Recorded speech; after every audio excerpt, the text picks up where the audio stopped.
Bonjour à tous, la journée de la fraternité humaine, les Rougamba bientôt béatifiés et le rapport accablant sur le mal-logement en France, c'est dans SIC et ça commence maintenant. Ce vendredi, c'est la deuxième journée internationale de la fraternité humaine. Et dans le cadre de l'exposition universelle qui se tient à Dubaï, le pavillon du Saint-Siège accueille ce 4 février une conférence et organise une marche de la fraternité. Participe le cardinal Ayuso, président du Conseil pontifical pour le dialogue interreligieux et président du Haut Comité pour la fraternité humaine, ainsi que des représentants de l'université Al-Azhar. 3 ans après la signature avec le grand imam d'Al-Azhar du document sur la fraternité humaine pour la paix mondiale et la coexistence commune à Abu Dhabi, le pape renouvelle son appel. A tanti segnali di minaccia, ai tempi bui, alla logica del conflitto contrapponiamo il segno della fratellanza che, accogliendo l'altro e rispettandone l'identità, lo sollecita a un cammino comune.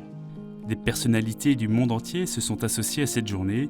Pour le président américain Joe Biden, c'est une opportunité pour tous les peuples de s'unir au-delà des clivages dans la coopération pour surmonter les défis mondiaux.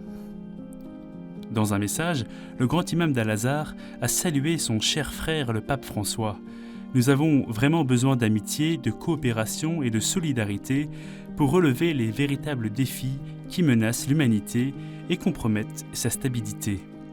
Le pape François, qui a également souhaité que les Jeux olympiques d'hiver qui s'ouvrent ce vendredi à Pékin puissent faire grandir un monde plus fraternel.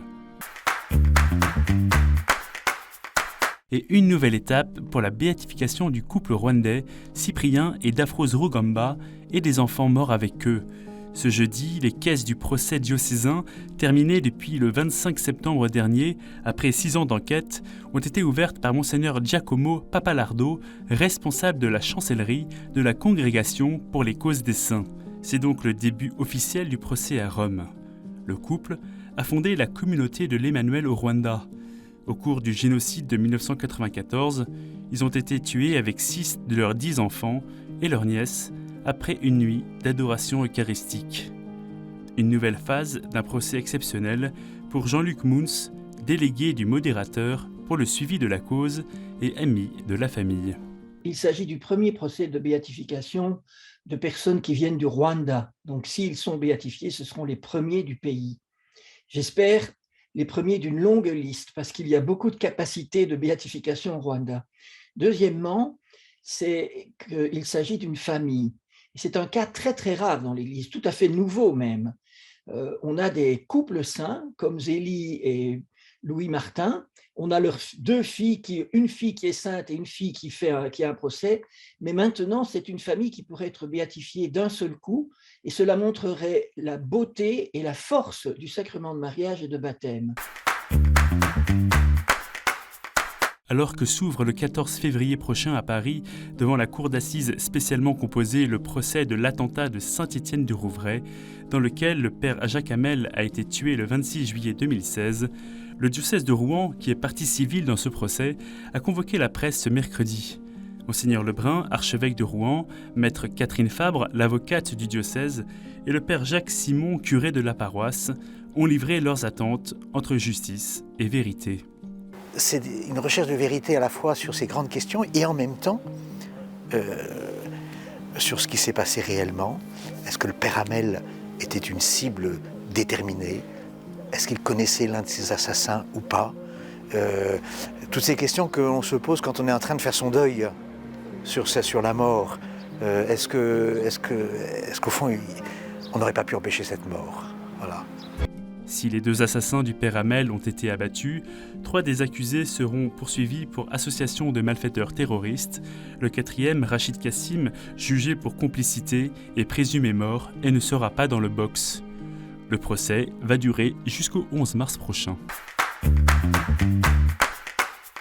Pour moi, prêtre, c'est surtout la croix que je reçois qui me rapproche de ce que vivent les chrétiens d'Orient. Monseigneur Pascal Gollnisch a reçu la Légion d'honneur ce mardi 1er février des mains du président de la République à l'occasion de la rencontre consacrée aux actions de la France en faveur des chrétiens d'Orient, acteurs de paix au Moyen-Orient. L'occasion pour l'Élysée d'afficher son soutien à ces populations qui souffrent. Monseigneur Gollnisch a un rayonnement en Orient, en Moyen-Orient. Son œuvre, l'œuvre d'Orient qu'il représente, est pour tous ces peuples du Moyen-Orient, pour les chrétiens, pour encourager la présence chrétienne, mais aussi une présence avec les musulmans, pour être ensemble. Donc c'est une œuvre de vie. Nous le savons, le logement est un facteur majeur d'exclusion et d'aggravation des inégalités. Le poids du logement dans le budget des ménages, l'impossibilité de trouver un logement accessible dans les grandes villes, la rareté du logement social, les habitats mal isolés qui aggravent les factures énergétiques des ménages les plus précaires et alourdissent le bilan carbone, voire même l'absence de toit pour les plus démunis sont autant de manifestations insupportables de la crise qui sévit. Aussi, nous ne comprenons pas et nous nous insurgeons contre le fait que le logement soit si peu présent dans les débats de l'élection présidentielle. 4 millions de personnes mal logées, 9 300 000 pauvres, 300 000 personnes sans domicile. Le 27e rapport annuel sur l'état du mal-logement en France de la Fondation Abbé Pierre, présenté ce 2 février, est alarmant. Le mal-logement est en hausse en cette période de crise, selon le rapport qui dresse un dur bilan de la politique du pays en cette fin de quinquennat. Et la Fondation, qui fête ses 30 ans, appelle les candidats à l'élection présidentielle à s'emparer de ce sujet, avec des propositions concrètes comme l'encadrement des loyers, la relance du logement social, l'éradication des passoires énergétiques et la redistribution des richesses. Ce 2 février, en la journée de la vie consacrée, l'abbaye bénédictine de Trior a célébré la bénédiction abbatiale de don Louis Blanc, élu abbé le 30 novembre dernier. L'abbaye de Trior, fondée en 1984, fait partie de la congrégation de Solesmes. Une quarantaine de moines de cette congrégation étaient présents, ainsi que monseigneur Pierre-Yves Michel, évêque de Valence, venu bénir le nouvel abbé en signe de reconnaissance de la part de l'Église. On lui est appelé à représenter le Christ dans le monastère, comme l'indique la règle de Saint Benoît.